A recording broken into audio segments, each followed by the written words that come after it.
आलिया भट्ट जो बॉलीवुड की most talented actress की लिस्ट में आती है, बट क्यों उन्हें मोस्टली ऑडियंस हेट करती है? चाहे उनका करियर हो या उनकी पर्सनल लाइफ, छोटी से छोटी चीजों पर उन्हें हेट किया जाता है, ट्रोल किया जाता है। क्यों उनके सक्सेसफुल करियर का क्रेडिट करण जौहर को दिया जाता है, एंड क्यों टैलेंटेड एंड डिजर्विंग होने के बाद भी आज तक उन्हें ऑडियंस का वो एप्रिसिएशन नहीं मिला? So in this video we will talk about why audience constantly hating Alia Bhatt. तो आलिया ने अपने करियर की शुरुआत 2012 की movie Student of the Year से करी थी, एंड उस टाइम नेपोटिज्म से रिलेटेड कोई भी डिबेट नहीं होती थी। But student of the year movie के प्रमोशन के टाइम पे कॉफी विद करण के एक एपिसोड के टाइम पर जब उन्हें इंडिया के प्रेसिडेंट के बारे में क्वेश्चन पूछा गया तो उन्होंने पृथ्वीराज चौहान बोल दिया। Who is the president of India? Manmohan Singh. And यहाँ से शुरुआत होती है आलिया की ट्रोलिंग की। And of course Alia controversy से हाइप में तो आई, but for all the wrong reason. लोगों ने आलिया को डम बोलना स्टार्ट कर दिया, एंड नो डाउट वो थी भी, बट इस ट्रोलिंग को आलिया ने कभी भी सीरियसली नहीं लिया, एंड वो काफी चिल रहती थी।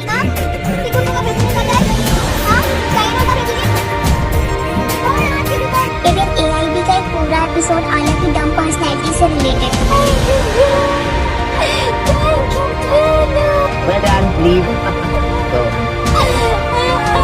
2012 से 2017 तक आलिया का करियर भी बहुत अच्छा चल रहा था। आलिया की हमें एक स्ट्रॉन्ग एंड केयरफ्री पर्सनैलिटी देखने को मिलती। उनकी मोस्टली मूवी सक्सेसफुल हो रही थी, जैसे उन्होंने उड़ता पंजाब, प्राची, डियर जिंदगी जैसी अमेजिंग मूवी करी। एंड उनकी थर्ड मूवी टूथ स्टेट्स ने 100 करोड़ का बॉक्स ऑफिस कलेक्शन किया। सो आलिया अपनी पहली ही मूवी से ऑडियंस की फेवरेट बनती जा रही थी। ऑडियंस को उनकी movie selection and versatile role अच्छे लगते। बट 2018 के अराउंड आलिया की पर्सनैलिटी में डिफरेंस देखने को मिला। वो एक नॉन सीरियस पर्सन से सीरियस पर्सन बनती जा रही थी। ऑल्सो काफी सारे अवार्ड्स भी उन्हें मिलने स्टार्ट हो गए। इनफैक्ट उनकी मूवी गली बॉय को 13 फिल्म फेयर अवार्ड मिले। एंड आलिया का उस मूवी में इतना इम्पोर्टेंट रोल भी नहीं था। ऑफकोर्स उनका मूवी में स्क्रीन टाइम स्मॉल था, बट उन्होंने जो रोल पोर्ट्रे किया था ना, वो स्ट्रॉन्ग था। बट उस टाइम तक ऑडियंस को भी अवार्ड शो की स्क्रिप्टेड होने का नॉलेज हो गया था, एंड आलिया को इतने सारे अवार्ड मिलना भी काफी डाउटफुल था। बट अभी भी ऑडियंस आलिया से ऑब्सेस थी, उन्हें सपोर्ट करती थी एंड प्यार भी करती थी। बट फिर 14 जून 2020 को सुशांत की डेथ की न्यूज आती है। स्टार्टिंग में तो इसे डिप्रेशन का नाम दे दिया गया, बट जैसे जैसे इन्वेस्टिगेशन होती गई, ऑडियंस को पता चलने लगा दैट काफी सारे बिग प्रोडक्शन हाउस जैसे यशराज प्रोडक्शन, धर्मा प्रोडक्शन से सुशांत सिंह को बैन कर दिया गया है। फिर काफी सारी मूवी उनकी कैंसिल भी होती जा रही थी। अब क्योंकि धर्मा प्रोडक्शन करण जौहर का था, तो ऑडियंस करण को हेट करने लगी। दोस्तों, करण जौहर के कॉफी विद करण के सुशांत से रिलेटेड कुछ कॉन्ट्रोवर्शियल क्वेश्चन भी वायरल होने लगे।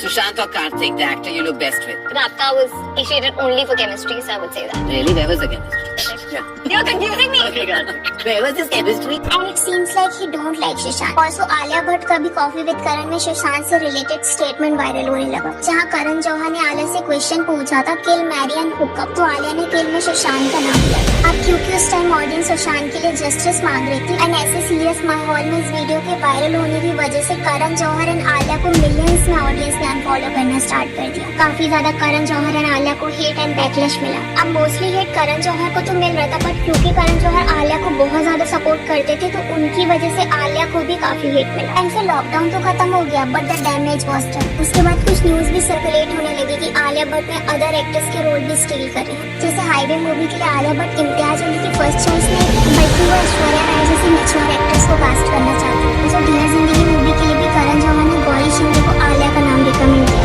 जबकि गौरी शिंदे की फर्स्ट चॉइस कटरीना कैफ थी। संजय लीला बंसाली को भी करण जौहर ने आलिया का नाम रिकमेंड किया। तो आलिया का एक और वीडियो भी वायरल हुआ था, जहाँ आलिया बोल रही थी उसकी जैसे उन्हें उड़ता पंजाब मूवी के बारे में पता चला, उन्होंने डायरेक्टर को कॉल किया एंड बोला कि उन्हें भी मूवी में कोई रोल चाहिए। अगर हम मूवी रिसेंट की बात करें तो जब उनकी जितना मूवी रिलीज हुई, तो प्रमोशन के दौरान इस मूवी के जो डायरेक्टर थे वासन वाला, उन्होंने इंटरव्यू में बोला कि उन्होंने करण जौहर को स्क्रिप्ट दिया था, एंड करण जौहर ने स्क्रिप्ट डायरेक्टली आलिया भट्ट को मेल कर दिया, उससे पूछा भी नहीं। तो इनडायरेक्टली वासन वाला बोलना चाहते थे कि आलिया उनकी फर्स्ट चॉइस नहीं थी, उन्होंने डिसाइड नहीं किया।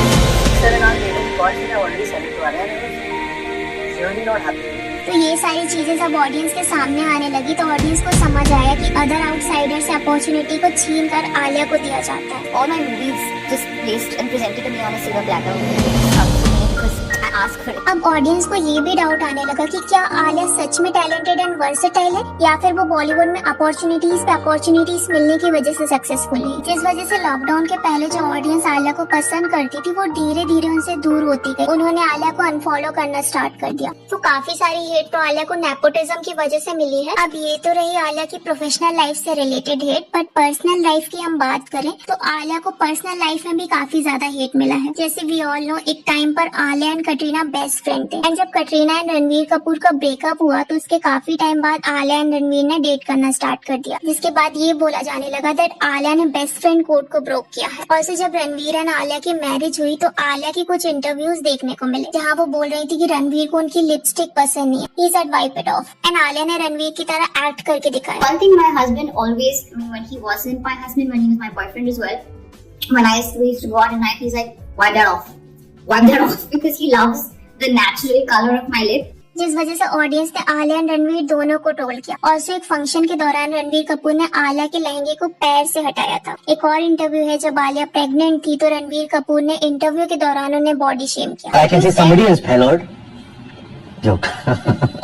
अब रणवीर अपनी एक्स गर्लफ्रेंड को भी डिसरिस्पेक्टफुल वे से ट्रीट करते थे तो ऑडियंस को लगा दैट रणवीर मैरिज में काफी डोमिनेटिंग है एंड वो आलिया को अच्छे से ट्रीट नहीं करती। बस ऑडियंस ने भी आलिया को ट्रोल करना स्टार्ट कर दिया दैट आलिया में सेल्फ रिस्पेक्ट नहीं है, वो रणवीर से ऑब्सेस्ड है। एंड नीतू कपूर भी जब रणवीर कपूर एंड आलिया के साथ दिखती तो रणवीर कपूर में वो मम्माज बॉय वाला बिहेवियर देखने को मिलता एंड नीतू कपूर तो है ही एरोगेंट, जिस वजह से ऑडियंस आलिया को कटरीना एंड दीपिका से कंपेयर करने लगे एंड ये बोला जाने लगा कि जैसे दीपिका एंड कटरीना ने रणवीर को डंप किया, अपनी सेल्फ रिस्पेक्ट को प्रायोरिटी दी, वैसे क्यों आलिया अपनी सेल्फ रिस्पेक्ट को प्रायोरिटाइज नहीं करती, क्यों आलिया ऐसे टॉक्सिक रिलेशन से नहीं निकलती एंड क्यों आलिया रणवीर के लिए ऑब्सेस्ड है एंड वो खुद के लिए क्यों स्टैंड नहीं ले पा रही। अब रणवीर की पहले से बॉलीवुड में कैसोनोवा पर्सन की इमेज थी, इस वजह से रणवीर एंड आलिया की छोटी छोटी चीजों को नोटिस किया जाने लगा, उन्हें ट्रोल किया जाने लगा। इनफैक्ट जहाँ जरूरत भी नहीं होती वहाँ भी उन्हें ट्रोल किया जाता। जैसे आलिया के बर्थडे के टाइम पे आलिया ने रणवीर को केक ना खिलाने की जगह खुद खा लिया तो वहाँ भी आलिया को ट्रोल किया गया दैट उन्होंने रणवीर को केक क्यों नहीं खिलाया एंड अगर वो दोनों मिस्टेक भी नहीं करते तब भी उन्हें ट्रोल किया जाता है। अब जैसे विकी कौशल ने एक इंटरव्यू में बोला था दैट कटरीना उन्हें बियर्ड में पसंद करती है एंड बिना बियर्ड के वो उन्हें अनअट्रैक्टिव लगते हैं। प्लस कटरीना ने विकी के क्लोथ्स को लेके भी ये बोला that you are not stepping out of the house wearing this clothes. अब कटरीना एंड विकी को ऑडियंस पसंद करती है तो ऑडियंस को इससे कोई इशू नहीं था, बट यही चीज अगर रणवीर कपूर ने बोला होता तो ये नेशनल इशू हो जाता। दिक्कत यहाँ ये नहीं है कि यहाँ कटरीना गलत है या रणवीर डोमिनेटिंग है, प्रॉब्लम ये है कि स्टार्टिंग से ऑडियंस के माइंड में एक नैरेटिव सेट कर दिया गया है Ranveer is a red flag, वो बहुत डोमिनेटिंग है, इस वजह से ऑडियंस उनकी छोटी छोटी चीजों पे मिस्टेक निकालती है एंड वही अदर कपल्स की कंट्रोवर्सीज को इग्नोर कर दिया जाता है। अब देखो, आई एम नॉट सेइंग कि रणवीर ग्रीन फ्लैग है या वो बहुत अच्छे हैं, बल्कि पास्ट में उन्होंने काफी चीजें करी है, काफी मिस्टेक करी है जिससे उन्हें ट्रोल भी किया जाता है। पास्ट में उन्होंने मल्टीपल वुमेन्स को डेट किया, इवन मैरिज के बाद भी उन्होंने कुछ मिस्टेक करी होगी, बट कभी कभी ये जो कपल ट्रोलिंग है ये बहुत ज्यादा हार्श हो जाती है। इवन हम ऑडियंस अनजाने में भी उनकी मैरिड लाइफ को इफेक्ट तो करते ही है। तो एक और रीजन है आलिया को मिलने वाली हेट का, वो है आलिया का अलग अलग एक्ट्रेस को अलग अलग टाइम पे कॉपी करना। जैसे स्टार्टिंग में आलिया को करीना पसंद थी तो वो स्टार्टिंग में करीना की कॉपी करती थी, उनकी तरह बात करती थी। के बाद उन्होंने कटरीना को कॉपी करना स्टार्ट किया, देन वो दीपिका की तरह ड्रेसेस एंड ज्वेलरी पहनने लगी। अब सी मे बी आलिया उन एक्ट्रेसेस से इंस्पायर हो या फिर आलिया के डिजाइनर आलिया के लिए ड्रेस सिलेक्ट करते हैं,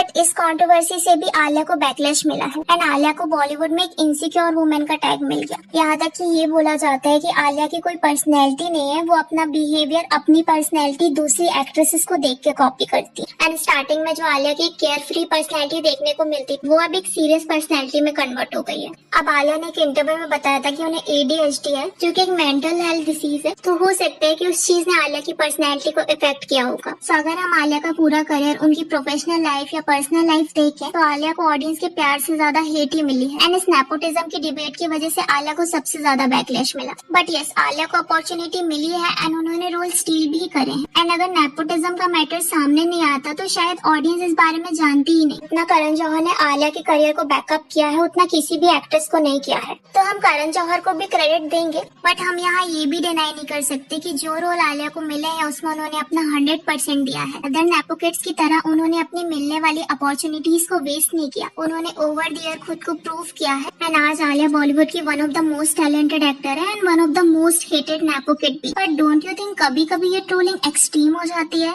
सो what I thought about Alia Bhatt, let me know in a comment. And Karan Johar एक टाइम पे one of the best director थे, बट क्यों फिर उन्हें धर्मा प्रोडक्शन को सोल्व करना पड़ा? क्यों नेपोटिज्म ने उनके करियर को ऑलमोस्ट खत्म कर दिया? जानने के लिए इस वीडियो को क्लिक करें।